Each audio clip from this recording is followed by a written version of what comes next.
ஆண்டவர் TMX முறுக்கு கம்பிகளின் அரசன்.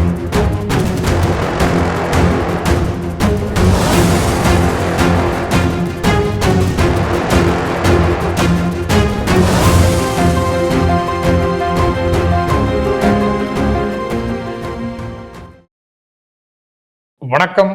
இது மனிதா மனிதா சார். வணக்கம் சார். வணக்கம்ங்க. வணக்கம் சார். அந்த பள்ளிக்கூடங்களுக்கு போய் மாணவர்களிடத்துல விஜய் புகழ் பாட சொல்றது, அதை ரீல்ஸ் ஆக்குறது, ஆசிரியர்களை விஜயை வாழ்த்தி பாட சொல்றது அப்படிங்கிற மாதிரியான நிகழ்வுகள் நடந்துகிட்டே இருக்கிறதாக செய்திகள் வருது.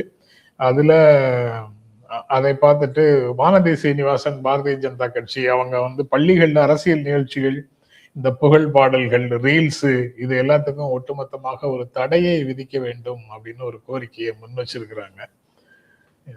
எப்படி பார்க்குறீங்க அதை? அவங்க சரியான கோரிக்கை வச்சிருக்காங்க. மற்றவங்களும் சேர்ந்து இதை சொல்லணும். அவங்க மட்டும் ஏன் சொன்னாங்கன்னு எனக்கு தெரியல. எல்லா கட்சிகளுமே இதை சொல்லணும். அதாவது மாணவர்களுக்கு அரசியல் போதிக்கப்பட வேண்டும். அரசியல் எப்படி போதிக்கப்படணும்? பாடமாக அரசியல் சட்டத்தை சொல்லிக் கொடுப்பதன் மூலம் மாணவர்களுக்கு அரசியலை போதிக்கணும். ஆனால் இந்த மாதிரி ஒரு சிஎம் ஆயிட்டார், அவருடைய புகழை பாடுங்க, இதெல்லாம் ரொம்ப ரொம்ப தப்பான ஒரு காரியம். இதில் எனக்கு என்ன உண்மையிலேயே கவலைக்குரியதாக என்ன இருக்குன்னா, இந்த தாவேக்காவுடைய தலைமை இதை பற்றி மௌனம் காக்குறாங்க. அதை பற்றி பேசுறதே இல்லை அவங்க. அப்போ மறைமுகமாக அவங்க தான் இதை ஆதரிக்கிறாங்களா, ஊக்குவிக்கிறாங்களா? இந்த சொட்டு மருந்து கொடுத்த நிகழ்வுல ஒருவர் இதே மாதிரி ஆய்வு செய்து, அந்த முகாம்களை ஆய்வு செய்து ரீல்ஸ் போட்டாரு. அவரை விருதுநகர் பக்கம் நினைக்கிறேன், அவரை அந்த மாவட்ட செயலாளர் 3 மாதத்துக்கு சஸ்பெண்ட் பண்ணியிருக்கிறார். ஆமா, மாவட்ட செயலாளர் லெவலில் பண்ணியிருக்காரு. அந்நேரம் அவங்க என்ன சொல்லணும், இது மாதிரிப்பட்ட செயல்கள் எங்குமே நடக்கக்கூடாது, ஸ்டேட் லெவலில் பேன் பண்ணுறது யாரால முடியும்? அது இது மாநில தலைமையால தான் முடியும். ஆனந்த் ஒரு வார்த்தை சொல்லிட்டாருன்னா அப்படியே எல்லாரும் கேட்டுருவாங்க அப்படின்னு கிடையாது. இது சிஎம் சொன்னாலே கேட்க மாட்டாங்க. அது சிஎம் அவங்களுடைய கட்சிக்காரங்க பெண்கள்கிட்ட வன்புணர்வுகள் ஈடுபட்டாங்க, அத்துமீறல் நடத்தினாங்கன்னு வரிசையா செய்தி வரும்போது என்னைக்கு சிஎம் உடனடியாக அதை கண்டிச்சிருக்கிறாரு? கண்டிக்கல. அது தவிரவும் இப்போ விசிக தரப்புல இருந்து ஒரு குற்றச்சாட்டை முன்வைக்கிறாங்க. ஊழலற்ற ஆட்சின்னு விஜய் பேசிட்டு இருக்கிறது கேள்விக்குறியாகுது. இடமாற்றம் டிரான்ஸ்வர்ஸ்ல ஊழல் நடந்திருக்குது, அதுக்கு அமைச்சருடைய மாமனார் காரணமாக இருந்திருக்கிறார்னு ஒரு குற்றச்சாட்டை முன்வைக்கிறார். கூட்டணியில இருக்கக்கூடிய ஒரு கட்சியினுடைய பொருளாளர். நாளைக்கு கூட்டணி கட்சிகளுடைய கூட்டம் நடக்குது, அதற்கு முன்னால அவசரமாக அதை வெளியில எதுக்கு பப்ளிக்காக சொல்றாருங்கிறது புரியல. நீங்க எப்படி பாக்குறீங்க? வெளியில பப்ளிக்கா சொல்றது நல்லதுன்னு நினைக்கிறேன். ஏன்னா வெளியில பப்ளிக்கா சொல்லாம அமைக்கி தான் வச்சுக்கிட்டு இருக்காங்க இது வரைக்கும். அதுதான் தவறு. இவங்களுடைய முகத்திரை கூட்டணியில இருக்கும்போது ஆளும் கட்சியினுடைய ஊழல்களை பற்றி பேசுவது அயோக்கியத்தனம் அப்படின்னு இன்னைக்கு தான் சார் பிரஸ் மீட்ல வைகோ சொன்னாரு. ஆமா, அவர் இன்னைக்கு ஒண்ணு சொல்லுவாரு, நாளைக்கு இன்னொன்னு சொல்லுவாரு. இனிமேல் அவர் ஒரு அரசியல் சக்தியாக நம்ம பார்க்கணுமா? ஒரு அருவருக்கத்தக்க சக்தியாக தான் பார்க்க வேண்டியது. ரொம்ப கீழ்த்தரமா போயிட்டார், ரொம்ப கீழ்த்தரமா போயிட்டு. ஆனால் ஒன்று சொல்கிறேங்க, நான் விவரமாக இவங்ககிட்ட டாக்டர் ஷர்மிளா பேட்டி என்ன விவரமாக சொன்னேன். அதாவது உண்மை என்னென்னா, வைகோ பின்னாடி நிறைய பேர் வந்தாங்க. இப்போ இஃப் ஐ ரிமெம்பர் கரெக்ட், 9 மாவட்ட செயலாளர்கள் அவர் கூட வந்தாங்க. 8 மாவட்ட செயலாளர்கள் குறைஞ்சபட்சம் வந்தாங்க. இவங்க இன்னைக்கு ஜென்சி எப்படி இவர் பின்னாடி போனாங்களோ, விஜய் பின்னாடி, அது மாதிரி அன்னைக்கு மாம்பலத்தில் எங்கேயோ பை எலெக்ஷன் நடந்தபோது ஒரு நல்லவருக்கு ஓட்டு போடுங்க, நேர்மையானவருக்கு ஓட்டு போடுங்கன்னு கல்லூரி மாணவ மாணவியெல்லாம் அந்நேரம் கேட்டாங்க. I remember it. நல்ல நினைவுக்கு எனக்கு. அப்படியெல்லாம் இருந்தவர். அவருக்கு என்னன்னா அந்த 4% 6%க்கு மேல போகவே இல்லை அவருடைய ஓட் பேங்க். அதை பார்த்து 96லயே போகல. அப்போ அவருக்கு தெரிஞ்சிருச்சு நம்ம ஒரு மைனர் ஃபோர்ஸ் தான். அப்போ இந்த சின்ன கட்சிகளுக்கு ஒரு எலக்ட்ரல் கம்பல்ஷன் ஒன்று இருக்கு. அதை ஏற்றுக்க முடியும். நம்ம ஜனநாயகத்தில் அதை நம்ம புரிஞ்சிக்க முடியும். ஏற்றுக்கிறோமோ இல்லையோ புரிஞ்சிக்க முடியும். அப்போ இவங்க இன்னைக்கு டிஎம்கே நாளைக்கு ஏடிஎம்கேன்னு 2 பேரும் பிஜேபி பக்கம் போகாமல் இருந்த வரைக்கும் இங்க இருந்து அங்க போறது பெரிதாக மக்கள் மத்தியில் வெறுக்கப்பட மாட்டாது. என்ன பிரின்சிபல் காம்ப்ரமைஸ் பண்ணாமத்தான கட்சி மாறி இருக்காங்க, கூட்டணி மாறி இருக்காங்க அப்படிதான் நினைப்பாங்க. ஆனா இன்னைக்கு டிவிக்கே என்ன கூட்டணி இது வச்சிருக்காங்க, கொள்கை வச்சிருக்காங்க. அதை பத்தி இவர் எலெக்ஷனுக்கு முன்னாடி என்னெல்லாம் பேசியிருக்காரு, அவர் என்னென்ன பேசினாரு அத்தனையும் இன்னைக்கு வரைக்கும் உண்மையா தானே இருக்கு. இவங்க கொள்கை ரீதியாக எதுக்குறோம்னு சொல்றாங்களே ஒழிய பிஎம்சியை பத்தி இவர் வாயவே திறக்க மாட்டேங்கிறாரு. நம்முடைய முதல்வர் வந்து இது மாதிரி 2-3 விஷயம் வரிசையா சொல்லலாம். இந்த 45-50 நாளைக்குள்ளேயே வரிசையா நம்ம நிறைய சொல்லலாம். அப்ப எதுக்காக வேண்டி அங்க போனாரு? இன்னொன்னு என்னன்னா, இவர் வந்து எவ்வளவு ஆதாயம் வாங்க முடியுமோ, அவ்வளவு ஆதாயத்த வாங்கிட்டு, அதுக்கப்புறம் டிஎம்கே விட்டு வெளியில போறாரு. இவருக்கு ராஜ்யசபா சீட்டும், பையனுக்கு வந்து திருச்சி லோக்சபா சீட்டும் வாங்குனாரு. லோக்சபா சீட்டு லெட் அஸ் ரிமெம்பர், காங்கிரஸுடைய திருநாவுக்கரசர் தான் திமுக கேண்டிடேட்ஸ் உட்பட நாடாளுமன்ற தேர்தலில் மிக அதிகமான மார்ஜினோட வெற்றி பெற்றவர் வந்து திருநாவுக்கரசர் தான் திருச்சியில். அவங்ககிட்ட பேசி, காங்கிரஸ் பேசி அதை இவங்களுக்கு வாங்கி கொடுத்தது அப்படிங்கிறது கூட்டணி தர்மத்திற்கும் அதிகமான பெருந்தன்மையான ஒரு செயல் இவர் பண்ணது. ஆனால் அதில் இன்னொன்று இருக்கு, அது வந்து ரொம்ப ராஜதந்திரமான ஒரு செயல் ஸ்டாலின் பண்ணது. ஏன்னா திமுகவை ஒழித்து கட்டுவது தான் இவருடைய உள்நோக்கமாக இருந்தது. 4 கூட்டணி அமைச்சதுக்கு அப்புறம் தேர்தல் முடிஞ்சு என்ன சொன்னாரு? மிஷன் அக்கம்ப்ளிஷ்ட், திமுக பதவிக்கு வரக்கூடாதுன்னு நினைச்சேன், அதை பண்ணி முடிச்சிட்டேன்னு சொன்னார். அப்போ இவர் எப்பயாவது ஏதாவது பண்ணிடுவாருங்கிறதுனால தான் இவருக்கு ராஜ்யசபா சீட் அஷ்யூர் பண்ணிட்டு அவர் பையனுக்கு வந்து இவருக்கு வந்து திருச்சி சீட்டு கொடுத்து இவர் இன்னொரு பக்கம் போக விடாம கட்டி வச்சிருந்தாரு ஸ்டாலின். அது மிக திறமையான ஒரு செயல். ஏன்னா லாஸ்ட் மினிட்ல இதுக்கு முன்னாடி ஒரு கழுத்தெடுத்திருக்காரு டிஎம்கே. இங்க பேசிக்கிட்டே ஒரு சீட்டு கொடுக்கல, கூட கொடுக்கலன்னு சொல்லிட்டு முறிச்சிட்டு போனாரு. ஏன்னா அதே சமயம் பின்னாடி வந்து சொன்னாங்க அதிமுக கூடயும் பேசி நடத்திட்டு இருந்தாரு, அவங்கள முறியடிச்சு வாங்கன்னு சொல்லி சொன்னாங்க, அதுபடி போனாரு அப்படின்னு சொல்லி சொன்னாங்க. அந்நேரமே சொன்னாங்க இவரை பற்றி. அப்போ 4% மட்டும் ஓட் பேங்க் வச்சிருக்க ஒருத்தர் சர்வைவல் இருக்கணுங்கிறதுக்காக, பொலிட்டிக்கல் சர்வைவல் இருக்கணுங்கிறதுக்காக எப்படி வேணாலும் தகுதித்தம் போட்டுக்கிட்டு இருந்தவர், கர்ணம் அடிச்சுக்கிட்டு இருந்தவர் தான் வைகோ. இதுதான் உண்மை. இன்னைக்கு வந்து அற்ற குளத்து அருநீர் பறவை போல ஏதோ டிஎம்கே வீக்கா இருக்குன்னு நினைச்சுக்கிட்டு டிஎம்கே இன்னைக்கு எல்லாரும் சேர்ந்து அதுல பிஜேபி நிச்சயமா மறைமுகமாக இது எல்லாத்துலயும் பிஜேபியுடைய கரம் இருக்கிறது. எதை வச்சு வைகோ மாதிரி ஆட்களை வந்து அவங்க வந்து இவ்வளவு தீவிர திமுக எதிர்ப்பாளர்களாக ஆக்குறாங்க அப்படின்னா தெரியல. ஆனா பொதுவாக சொல்றது என்னன்னா, அவங்ககிட்ட இல்லாத பவரா, அவங்ககிட்ட இடி இருக்கு, சிபிஐ இருக்கு, அவங்ககிட்ட இல்லாத பவரா அப்படின்னு சொல்லி பேசுறாங்க. இன்னைக்கு உள்ள அரசியல் தலைவர்கள்ல மாயாவதி ஏன் சைலண்ட் ஆயிட்டாங்க? எல்லாருக்குமே தெரியுமே. வெளியில மாயாவதி சொல்லாம இருக்கலாம். எவ்வளவு பெரிய பொலிட்டிக்கல் ஃபோர்ஸா இருந்தாங்க யூபியில, இன்னைக்கு டோட்டலா சைலண்ட் ஆயிட்டாங்க. அது பிஜேபி என்ன சொன்னாலும் அதுக்கு வந்து ஒத்து தாளம் போடுறாங்க. ஏன்னா அவர்கள் மிரட்டப்பட்டார்கள்னு சொல்றாங்க. அப்ப மிரட்டுவதற்கான ஆயுதங்களை அவர்கள் அளித்திருக்கிறார்கள் பிஜேபிக்கு. நாங்க சொல்லுவோம், சில பேர் வந்து இந்த சிபிஐல, நான் சிபிஐ வந்து மினிஸ்டருக்கு நான் பிஎஸ்ஆ இருந்தேன், எங்களுக்கு கீழே 1.5 வருஷம் சிபிஐ வந்து மினிஸ்டர் வந்து ரிப்போர்ட் பண்றேன்னா என் மூலமா தான் ரிப்போர்ட் பண்ணுவாங்க. அந்நேரம் ஒரு சிபிஐ டைரக்டர் வந்து ரொம்ப அழகா சொன்னார். ஒருத்தரை பத்தி சொல்லும்போது, இந்த கேஸை வந்து பிடிக்கிறது சிரமமே இல்லை பாலா, ஆங்கிலம் சொன்னார், the horses hooves are very visible on the files. குதிரையின் குழம்புகள் இந்த கோப்புகளில் தெளிவாக தெரிகின்றன அப்படின்னு சொன்னார். அதாவது என்னென்ன தப்பு பண்ணியிருக்காங்கிறது ஃபைல் மூலமாவே கண்டுபிடிச்சிடலாம், அந்த அளவுக்கு முட்டாள்தனமா தப்பு பண்ணியிருக்காங்க அப்படின்னு சொன்னாரு. அப்ப நான் என்ன நினைக்கிறேன், மாயாவதி கீழே இருந்தவங்க சில தவறுகள் பண்ணியிருக்கலாம், அது இவங்க மேலதான் கடைசியில போய் நிற்கும், அந்த மாதிரியான தவறுகள் நடந்திருக்கலாம், பேச முடியாத சூழ்நிலைக்கு உள்ளாக்கப்பட்டாங்க. இங்க இன்னைக்கு தமிழ்நாட்டில் அந்த கேம் ஆரம்பிச்சிட்டாங்களா பிஜேபி? தெரியாது நமக்கு. சார், பிஜேபியோட நல்ல டேர்ம்ஸ்ல இருக்காங்க அதிமுகவும் திமுகவும். பிஜேபி அதிமுக திமுக தான் வந்து விஜயை ஆட்சிக்கு வர விடாம தடுக்கிறதுக்கான பிளான வச்சிருந்தாங்க அப்படின்னு இன்னைக்கு கூட நிர்மல் குமார்னு பிஜேபியில இருந்து அதிமுக வந்து அதிமுக இருந்து தவேகா வந்த அமைச்சர் சொல்றாரு.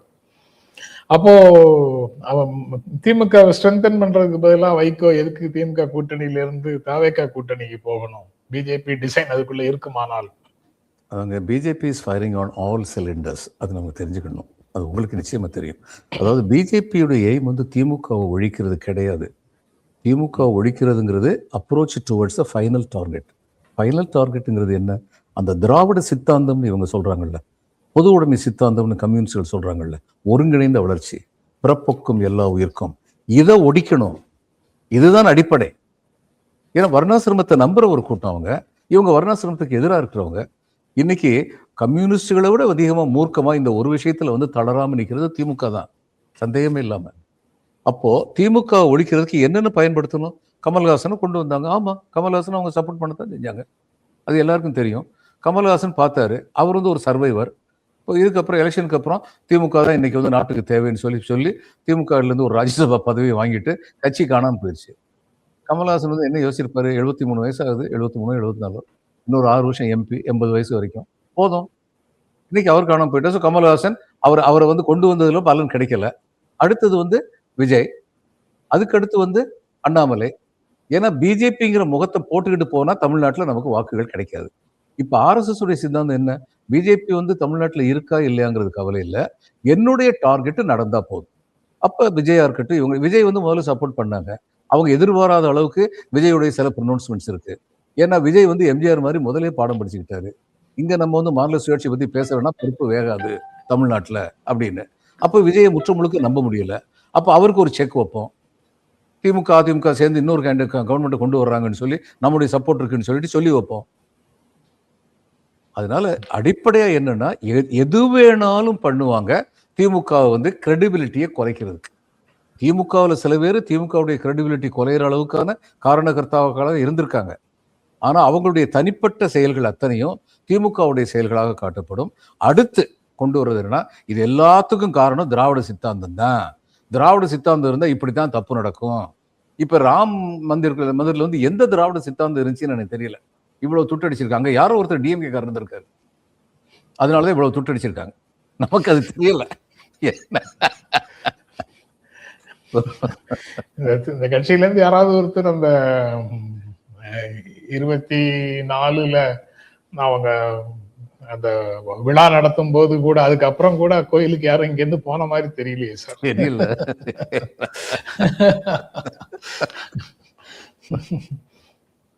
குஜராத்ல ஒரு பாலம் இடிஞ்சு விழுந்தது. ஆமா, அந்த கான்ட்ராக்டர் கைது பண்ணலங்க. அந்த பாலம் இடிஞ்சு விழுந்தது சூப்பர்விஷன் சீனியர் ஆபீசர் யாரையுமே கைது பண்ணல, வழக்கு தொடரல. சப் அசிஸ்டன்ட் இன்ஜினியர் ஒருத்தர் அரெஸ்ட் பண்ண. இந்த இடத்துல திரும்பவும் தொடருது சார். தவிக ஆட்சி வந்து 5 ஆண்டுகள் தொடரும். கூட்டணிக்கு ஆதரவு தெரிவிக்கக்கூடிய எல்லாருமே வந்து வாக்கு மாறுபவர்கள் அல்ல. நல்ல அண்டர்லைன் பண்ணிக்கிறேன் சார். தவிகவுக்கு ஆதரவு தெரிவிக்கிற விசிகே, சிபிஐ, சிபிஎம் வாக்கு மாறுபவர்கள் அல்ல. அதனால இந்த 5 ஆண்டுகள் தவிக ஆட்சி தொடரும் அப்படின்னு திருமாவளவன் சொல்றாரு. தவிக ஆட்சி கவிழ்றதுக்கு வாய்ப்பு இல்லை, 5 ஆண்டுகள் தொடரும் அப்படின்னு சொல்றாரு. எப்படி பாக்குறீங்க சார்? அவரு இவங்களுக்கு சப்போர்ட்டா இருக்கணும்னு முடிவு பண்ணிட்டாரு. கூட்டணியிலே சேர போறாரு. நான் என்ன நினைக்கிறேன்னா, மாற்று ஆட்சி ஏற்படுவதற்கு வாய்ப்பு இல்லை என்றால் இந்த ஆட்சியை தொடர விட வேண்டியதுதான். ஏன்னா இவங்களை கவுத்து விட்டு ஒரு பிரசிடென்ட்ஸ் ரூல் வர்றது வந்து between the devil and deep C எங்க போய் நிக்கிறதுங்கிற மாதிரி ஆயிரும். இது வந்து ஃபங்க்ஷனிங் டெமோக்ரஸியாக இல்லாத சூழல்ல பிரசிடென்ட் ரூல் வந்து பெரிய பெரிய பிரச்சனையா? 6 மாசத்துக்குள்ள தேர்தல் நடத்திட மாட்டாங்களா? ஏன் 6 மாசத்துக்குள்ள நடத்த முடியலன்னு சொல்லி பார்லிமெண்ட்ல வந்து ஒரு ஆக்ட் கொண்டு வரக்கூடாதா? இன்னொரு 6 மாசம் கொண்டு வரலாம். அது எல்லாமே வந்து ஊகம் தானே சார். அதாவது இந்த பக்கத்துல ஒண்ணு திமுக ஆதரிக்கிறவங்களோ ஒன்று சொன்னால் அதெல்லாம் ஊகம் தானே, நடக்கும்போது பார்க்கலாம் அப்படின்னு ஆதரவு தெரிவிக்கிறவங்க சொல்றாங்க. ஆனா அவங்க மட்டும் ஊகங்களாக அடுக்கிக்கிட்டே போறாங்களே எப்படின்னு கேட்கிறேன். இல்ல நான் கேட்கறது, ஆனானப்பட்ட எம்ஜிஆர் தன்னளவுல வந்து நாணயமா 2 வருஷம் இருந்தவர். ஏன்னா அது எவ்வளவு தூரத்துக்கு நாணயம் இருந்தாருன்னா, ஒருத்தர் வந்து சொல்லி கொடுத்தாரு, நீங்க சொந்த வீட்டுல தானே இருக்கீங்க, ஒரு சிஎம் வீட்டுக்குன்னு சொல்லிட்டு கவர்மெண்ட் ஹவுஸ் கொடுக்கறதுக்கு பதிலாக உங்க வீட்டுல இருந்தா உங்களுக்கு இந்த அளவு காம்பன்சேஷன் கொடுக்க முடியும் அப்படின்னு அதை கொடுங்க அப்படின்னு கேட்டார். ஏன்னா அவருக்கு அவ்வளவு பண பற்றாக்குறை இருந்தது. அந்த எம்ஜிஆர் ப்ரோ போவர்ங்கிறதுல கிஞ்சி அளவு கூட சந்தேகப்பட முடியாத அளவுக்கு இருந்த மனிதர் வாழ்க்கை பூரா. அவரே வந்து அந்த 2 வருஷத்துல வந்து பொலிட்டிக்கல் மிஸ்டேக்ஸ் பண்ணார், ஐடியாலஜிக்கல் மிஸ்டேக் பண்ணார். அந்த எம்ஜிஆரையும் மக்கள் நாடாளுமன்ற தேர்தலில் தோக்கடிச்சாங்க. இப்ப அந்த 2 வருஷம் அவர் இருந்ததுனாலதான் அவருடைய மிஸ்டேக்ஸ் தெரிஞ்சது, தோக்கடிச்சாங்க. நான் சொல்றேன், these people should be exposed. TVK வந்து இது வந்து ஒரு ஹெட்ரோஜினியஸ் கிரௌடு. இதுல அவன் அந்தந்த டைரக்ஷன்ல போய்கிட்டு இருப்பாங்க. ஒருத்தர் வந்து பெண்கள் பின்னாடி தெரிகிறாருன்னு சொல்லி கம்ப்ளைண்ட் வரும், இன்னொருத்தர் வந்து பணத்தை சுருட்டிட்டாருன்னு சொல்லி கம்ப்ளைண்ட் வரும், இன்னொருத்தர் வந்து திமுக கூட பேரம் பேசிக்கிட்டு இருக்காரு வரும். எல்லா கம்ப்ளைண்ட்டும் வரும். மக்கள் பார்க்கணும், எல்லாத்தையும் பார்க்கணும். அவங்க டிஸ்கிரெடிட் ஆகுறது அவங்களுடைய செயல்கள் மூலமாவே டிஸ்கிரெடிட் ஆவாங்க. அதுக்கு டைம் கொடுக்கணும்னு நான் நினைக்கிறேன். அது அப்படித்தான் நடக்கும் அப்படிங்கிறதுக்கு எந்த உத்தரவாதமும் இல்லை சார். அதை விட மோசமாகவும் நடக்கலாம். அந்த கிடைத்த அந்த 6 மாத காலம் அல்லது ஒரு வருட காலத்துக்குள்ள இப்போ இன்னொரு விஷயம் அதோட சேர்த்து சொல்லிடுறேன் சார். இந்த பொதுமக்கள் கருத்து கேட்பு கூட்டம் தேவையில்லை அப்படின்னு நடுவுல ஒரு அமெண்ட்மெண்ட் கொண்டு வந்தாங்க. இந்த அணு கனிம சுரங்க திட்டத்துக்கு, அணு கனிம சுரங்க திட்டத்துக்கு. அது 2020 ஏடிஎம்கே பீரியட்ல அதுக்கு நிலம் அனுமதி நிலம் கொடுத்து நிலம் ஒதுக்கீடு செய்யப்பட்டது, அந்த அனுமதி நடந்தது. அது இந்த ஜூன் 10 அந்த பீரியட் முடியுது. சைலண்டா இன்னும் 1 இயருக்கு எக்ஸ்டென்ஷனுக்கு கையெழுத்து, நில அனுமதிக்கான கையெழுத்து போட்டு தவேக அரசு கொடுத்திருக்கிறது. அதை ஒட்டி சிஆர்ஜிக்கு IREL வேகமாக கடிதம் எழுதி குயிக்கா அந்த ப்ராசஸ் ஆரம்பிக்கிறதுக்கு பாக்குது. இந்த கருத்து கணிப்பு கூட்டம், பொதுமக்கள் கருத்து கேட்பு கூட்டம் நடத்த முடியாது அப்படின்னு நிறுத்தி வச்சிருந்தது திமுக அரசு. அதுக்கப்புறம் இப்போ அந்த செப்டம்பர் அக்டோபர்ல தேவையில்லைன்னு ஒரு விதிகளை திருத்தி கொண்டு வந்தாங்க ஒன்றிய அரசு. அதற்கு மீண்டும் அப்ப சிஎம்ஆ இருந்த ஸ்டாலின் வந்து அதை நிறுத்த சொல்லி கடிதம் எழுதினாரு. ஆனால் இப்போ ஆட்சி மாறிடுச்சு, இவங்க வந்து நில ஒதுக்கீட்டு அனுமதியை ஓராண்டுக்கு நீடித்திருக்கிறது அப்படின்னு சொல்றாங்க. இந்த மாதிரி நிறைய விஷயங்கள் நடப்பதற்கு, அதாவது பெற்ற அல்லது நிறுத்தி வைத்த சில விஷயங்கள் வந்து பறிகொடுக்கக்கூடிய சூழல் அப்படிங்கிறது கொஞ்சம் அலாமிங்கா போகுமோங்கிற சந்தேகம் போகும். இதுல சைலண்டா பணப்பரிமாற்றங்கள் நடக்கும், தெரியாது, விவரம் தெரியாது. இப்ப ரேஷன் கடையில் கொடுக்கறதுல, இந்த வீடு கொடுக்கறதுல எல்லாம் வந்து பணம் இவங்க வந்து கட்சிக்காரங்க வாங்குறாங்க, கவர்மெண்ட்ல லோயர் லெவல் வாங்குறாங்கன்னா பொதுமக்கள் நேரடியாக பாதிக்கப்படுறாங்க. அவங்களுக்கு தெரியும் இந்த மாதிரி தப்பு நடக்குது. இந்த மாதிரி விஷயங்கள் உதாரணமா அந்த அணு இதுல வந்து நமக்கு ரிலாக்ஸ் பண்ணாங்கல்ல அமெரிக்கா வந்து, அந்த ரிலாக்ஸ் பண்றதுக்கு வந்து ரொம்ப சிரமம் எடுத்து அந்த ரிலாக்ஸேஷன் வாங்கினார் மன்மோகன் சிங். அவங்க அந்நேரம் என்ன வாங்கினாங்கன்னா, அப்படி வாங்கினா நமக்கு வந்து பலன் இருக்கும், அமெரிக்கன் இண்டஸ்ட்ரிக்கு வந்து பலன் இருக்கும்னு நினைச்சாங்க. ஆனா அதை வந்து ரஷ்யா வந்து தகர்த்துருச்சு. அந்த தகர்த்த போதே வந்து பேச்சுகள் நடந்தது, மிகப்பெரிய பணப்பரிமாற்றம் நடந்திருக்குன்னு. சரி, அதை விடுங்க. ஏர்போர்ட் பிரைவேட்டைசேஷன் நடந்த போது இதெல்லாம் வந்து உறுதிப்படுத்தப்பட்ட தகவல் இல்லை. ஆனா அந்நேரம் இது வந்து 1 லட்சம் கோடி ரூபா பணம் கொடுக்கறதுக்கு தயாரா இருந்தாங்க. சில ஏர்போர்ட்ஸை வந்து அந்த சுற்றி உள்ள நிலங்கள் அத்தனையும் சேர்த்து லீஸ் வாங்குறதுக்கு 1 லட்சம் கோடி ரூபா கொடுக்கறதுக்கு தயாரா இருந்தாங்க. ஆனா மக்களுக்கு என்ன தெரியும்? அப்படி நடக்கும்போது பிரைவேட்டைசேஷன் நல்லது தானே. ஏர் இண்டியா என்ன கிழிச்சது, அதுலேயும் ஏர் இண்டியா என்ன கிழிச்சதுன்னு பார்த்தா அது ரொம்ப கஷ்டம்தான், சொன்னாலே அசிங்கங்கிற அளவுக்கு தான் நடந்துகிட்டு இருந்தாங்க. ஆனா மூட்டுப்பூச்சிக்கு பயந்து வீட்டை கொளுத்தக்கூடாது, அந்த தவறுகளை சரி செய்ய, அந்த தவறோட இன்னும் பெரிய தவறு நடக்கிற ஒரு வாய்ப்பை கொடுத்துருவாங்க. அதான் பண்ணிக்கிட்டே இருக்காங்க, எல்லா கவர்மெண்ட்டும் பண்ணிட்டு இருக்காங்க. ஒன்றிய அரசுல இவங்க அதிகமாக பண்றாங்க, தைரியமா துணிச்சலா நீ என்ன எனக்கு கேட்க முடியும் அப்படிங்கிற தெனாவட்டோட பண்றாங்க. இதுக்கு முன்னாடி காங்கிரஸ் அரசு அதெல்லாம் சைலண்டா பண்ணிட்டு இருந்தாங்க. இன்னைக்கு இவங்க சைலண்டா பண்றதுக்கு மாநில அரசும் ஒப்புதல் கொடுக்குது. இது ரொம்ப ஆபத்து.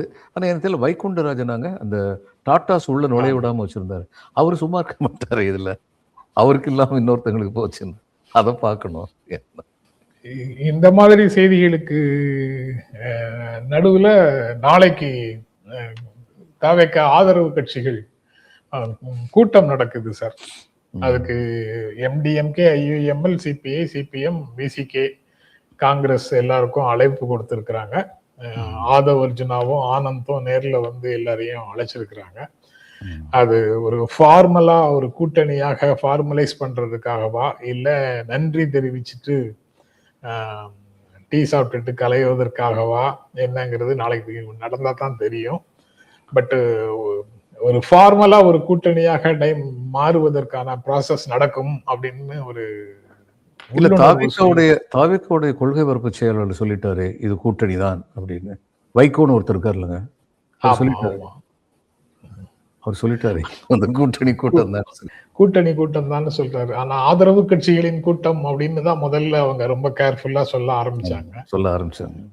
ஆமா, பொது செயல் திட்டம், குறைந்தபட்ச பொது செயல் திட்டம் வந்துருச்சுன்னா CPI, CPM-மும் கூட்டணிக்குள்ள இணைவதில் ஒரு தடையும் இருக்காது. ஆமா, எகைன் மந்திரி பதவி வேண்டாம்னு தான் சொல்லுவாங்க நான் நினைக்கிறேன். மோஸ்ட் ப்ராபப்ளி அப்படி இருந்துகிட்டும் கூட்டணிக்கு ஆதரவு, கூட்டணியில அங்கமா இருப்பாங்க. ஏன்னா நீங்க சொன்ன மாதிரி அந்த மினிமம் ஆக்ஷன் ப்ரோக்ராம் வந்து வகுத்தாலே, அதுக்கு இவங்கெல்லாம் சிக்னட்டரியா இருந்தாலே அப்ப இவங்க கூட்டணியில் இருக்காங்கன்னு அர்த்தம். இன்னொரு பக்கம் அந்த குதிரை பேரம்னு சொல்லாதீங்க, அது அதிமுக உட்கட்சி முரண்கள் காரணமாக நடக்கக்கூடிய விஷயம் அப்படின்னு திருமாவளவன் சொல்றாரு. அதனால அதிமுக உட்கட்சி முரண்களை பற்றி தான் அந்த வெளிச்சத்துக்கு கொண்டு வரணும் அப்படின்னு சார் திருமாவளவன் இருங்க சார், சொல்றாரு. நீங்க லாஸ்ட் ஸ்டேட்மெண்ட் சொல்றீங்க. அதுக்கு முந்தின நாள் என்ன சொன்னாருன்னு சொல்லுங்க. அதுக்கு முந்தின நாள் வந்து அதிமுகவிலிருந்து தேர்ந்தெடுக்கப்பட்ட எம்எல்ஏக்கள் பதவியை ராஜினாமா செய்வது தவறு, இதை வருத்தம் அளிக்கிறது முந்தின நாள் சொன்னாரு. சொல்லிட்டு அடுத்த ஆமா. நாள் சொல்லிட்டாரு அதெல்லாம் இல்லைங்க, அவங்க உட்கட்சி பிரச்சனை அப்படின்னு சொல்லிட்டாரு. அதனால நான் என்ன நினைக்கிறேன்னா, வேற வழியில நம்ம, ஏன்னா இவங்கெல்லாம் ஒவ்வொரு கட்சியுடைய தலைவராக இருக்காங்கிறதுனால அவங்க சொல்றதை பத்தி பேச வேண்டியிருக்கு. ஆனா முன்னுக்கு பின் முரணா பேசுறதுன்னு திருமாவளவன் வந்து ஆயிட்டார் பல ஒரு முறை. டிவிக்கே வந்து போல்ட் ஆகிட்டே வருது. இவங்க எல்லாரும் அப்படி கொஞ்சம் தளர்ந்து கொண்டே வருகிறார்கள் அப்படின்னு இந்த மாதிரி சில நிகழ்ச்சிகளை பார்க்கும்போது தெரியுது ஆமா சார். அவங்க ஆமா. ஆனா அவங்க போல்டாகிட்டே வர்றாங்க, பலமும் பொருந்தியவர்களாக வர்றாங்க டிவிக்கே பலம் முதல்ல இருந்ததை விட. டிவிக்கே. ஆனால் அந்த பலத்தை கொடுப்பவர்கள் யார், கூட சேர்றவங்க யாருன்னு சொல்லி பார்த்தா, யாரையெல்லாம் இவர்கள் ஊழல் செய்பவர்கள் என்று சொன்னார்களோ அந்த கட்சிகளிலிருந்து வருகிறார்கள். அதனால் பலம் வருகிறதுனா இவங்களும் ஒரு ஊழல் கட்சியாக அதிகம் அதிகம். இதுல இப்படி ஒரு பிரச்சனை இருக்கு அப்படின்னு சொல்றதையே வந்து தாவேக விரும்பவில்லை. இந்த கூட்டணி கட்சிகள் வந்து தொடர்ந்து டெல்லி ரெப்ரசன்டேட்டிவ் நியமிச்சா அதை பத்தி மறுபரிசீலனை செய்யணும், அது சரியில்லைன்னு சொல்றது. அதிமுகல இருந்து ரிசைன் பண்ணிட்டு இங்க வந்தா அவங்க விருப்பப்பட்டு வர்றாங்க அப்படின்னு சொல்லாம அது ஜனநாயகத்துக்கு நல்லதல்ல, அரசியலுக்கு நல்லதல்ல அப்படின்னு சொல்றது. இந்த மாதிரி இவங்களுடைய கமெண்ட்ஸ் ஒவ்வொன்றும் எங்கள் தலைவரை அவமதிப்பதாக இருக்கிறது. அதனால ஆதரவு கொடுத்தா கொடுங்க, இல்லைன்னா நீங்க ஆதரவு இல்லைன்னு சொன்னாலும் நாங்க சமாளிச்சுக்கிறோம் அப்படிங்கிற ஸ்டேஜுக்கு அவங்க வந்துட்டதாக ஒரு வதந்தி இருந்தது நேத்து. இன்னைக்கு வந்து ஒரு ஊழல் குற்றச்சாட்டை பகிரங்கமாக விசிக முன்வைக்கிறது. விசிகாவில் ஒருவர் முன்வைக்கிறார். விசிகாவில் ஒருவர் முன்வைக்கிறார். கரெக்ட். அதுக்கப்புறம் இன்னொன்னுங்க, அந்த தமிழக அரசுடைய சிறப்பு பிரதிநிதியா போட்டிருக்காங்கல்ல, ஏன் அவருக்கு போடணும்? இப்போ எனக்கு நல்லா இந்த மன்மோகன் சிங் பிரைம் மினிஸ்டர் இருந்தபோது முதல்ல பிரணாப் முகர்ஜிக்கு மன்மோகன் சிங்கிட்ட போய் நிற்கிறதே பிடிக்காது. ஏன்னா பிரணாப் முகர்ஜி ஃபினான்ஸ் மினிஸ்டராக இருக்கும்போது மன்மோகன் சிங் அவருடைய ஃபினான்ஸ் செக்ரட்டரியாக இருந்தார். அதனால அவர் ரொம்ப மன வருத்தத்தில் இருந்தார். வேற வழி இல்லை, அவர் பிரைம் மினிஸ்டர் ஆயிட்டார். அப்போ தன்னுடைய ஆதரவாளர் ஒருத்தருக்கு வந்து ஒரு முக்கியமான பதவி வேணும்னு சொல்லி அவர் கேட்டார் பிரைம் மினிஸ்டர்கிட்ட. அந்த பதவி வந்து இல்லைங்க, அது வந்து அவருக்கு ஹேண்டில் பண்ண முடியாது சொன்னபோது பிரணாப் முகர்ஜி கொஞ்சம் கோபத்தோடு கேட்டார், அவருக்கு ஒரு கௌரவம் கொடுக்கணும்னு நினைக்கிறேன், எனக்கு இவ்வளோ பெரிய ஆதரவாளர், எனக்கு இந்த அரசில் இவ்வளோ பெரிய அரசில் எனக்கு இது முடியாதா அப்படின்னு கேட்டபோது அவருக்கு கௌரவம் கொடுக்கணும்னு நினைக்கிறீங்க, அவர் வந்து நம்ம வந்து வெளிநாட்டு தூதுவராக ஒரு நாட்டுக்கு வந்து நம்ம அப்பாயிண்ட் பண்ணிடுவோம், அனுப்பிடுவோம், அதை விட பெரிய கௌரவம் என்ன இருக்க முடியும். இவர் சரினாரு. அது மன்மோகன் சிங்குடைய புத்திசாலித்தனம். மொத்தமே 30 லட்சமோ 40 லட்சமோ உள்ள ஒரு நாட்டுக்கு வந்து அவரை வெளிநாட்டு தூதுவர் அனுப்பி விட்டாரு. அது மாதிரி இங்கேயும் வந்து தன்னுடைய நண்பர் அவருக்கு ஏதாவது ஒரு கௌரவம் கொடுக்கணும்னா, இங்க எத்தனையோ வாரியம் இருக்கு, அதுல ஒரு வாரிய தலைவர் ஆக்கியிருக்கலாம்ல. இது வந்து எவ்வளவு சென்சிட்டிவான, அதுவும் அவர் வந்து கர்நாடகத்தை சேர்ந்தவர்னு சொல்றாங்க. அப்ப அதனால அவர் வந்து கர்நாடகத்துக்கு ஆதரவா இருப்பார்லாம் நான் சொல்றது தெரியாது, சொல்ல வேண்டியதில்லை. ஆனா மக்கள் மனசுல அந்த கேள்வி வரத்தானே செய்யும், தமிழகத்துக்கும் கர்நாடகத்துக்கும் இத்தனை பிரச்சனைகள் இருக்கும்போது இப்படித்தான் போடணுமா அப்படின்னு. முதல்ல இன்னொன்னு என்னன்னா, இது வந்து ரொம்ப சென்சிட்டிவான விஷயங்களை ஹேண்டில் பண்றது. அதனால வழக்கமா என்ன பண்ணுவாங்கன்னா, ஓய்வு பெற்ற IAS அதிகாரி அல்லது அரசியலில் மிக மிக அதிக ஆண்டுகள் பயணித்தவர், இந்த 2 பேர்ல ஒருத்தர் தான் அங்க போடுவாங்க. இது வரைக்கும் அப்படித்தான் நடந்திருக்கு. ட்ரெடிஷனலா நீங்க என்னென்னலாம் செய்யறீங்களோ அதுல இருந்து மாற்றம் கொண்டு வர்றது தானே சார், அதுக்கு தானே சார் மக்கள் எங்களுக்கு வாக்களிச்சிருக்கிறாங்க. ஆமா, ஆனா மாற்றம் அதனாலதான் எப்படிப்பட்ட மாற்றம்? மாற்றம் கொண்டு வர தெரிந்தவரை தான் அங்க கொண்டு வைக்கணும். அப்படி நியமனமே ஒரு புதிய மாற்றம் தான். நீங்க பொலிட்டிக்கல் செக்ரட்டரியாக சிஎம்க்கு நியமிச்சிருக்கிறவங்க எல்லாம் எந்த இடத்துலயும் பாலிடிக்ஸோட தொடர்புடையவர்களாக இருந்ததில்லை. அப்படின்னா 18 வயசுக்கு மேல அந்த போஸ்ட் எல்லாம் கொடுக்கணுங்கிறத மாத்திட்டு இவருக்கு விசில் அடிக்கிற 7 வயசு பையன், 9 வயசு பையன், 11 வயசு அவங்களுக்கு கொடுக்க வேண்டியது தானே? மாற்றம் தானே, எவ்வளவு பெரிய மாற்றம், ரெவல்யூஷனரி சேஞ்ச். அப்படி பண்ண வேண்டியது தானே சார். அவர் வந்து சில தகுதிகள் உடையவர். விஜயோட இதெல்லாம் செய்ய முடியாதோ நினைச்சிட்டு இருக்கிறோம் சார். நீங்க இப்படிலாம் சொன்னீங்கன்னா செஞ்சிருவோம். ஆமா, நடந்தாலும் நடக்கும். நாளை நடப்பதை யார் அறிவார். நாளைக்கு தொடர்ந்து பேசுவோம் சார். ரொம்ப நன்றி. வணக்கம்.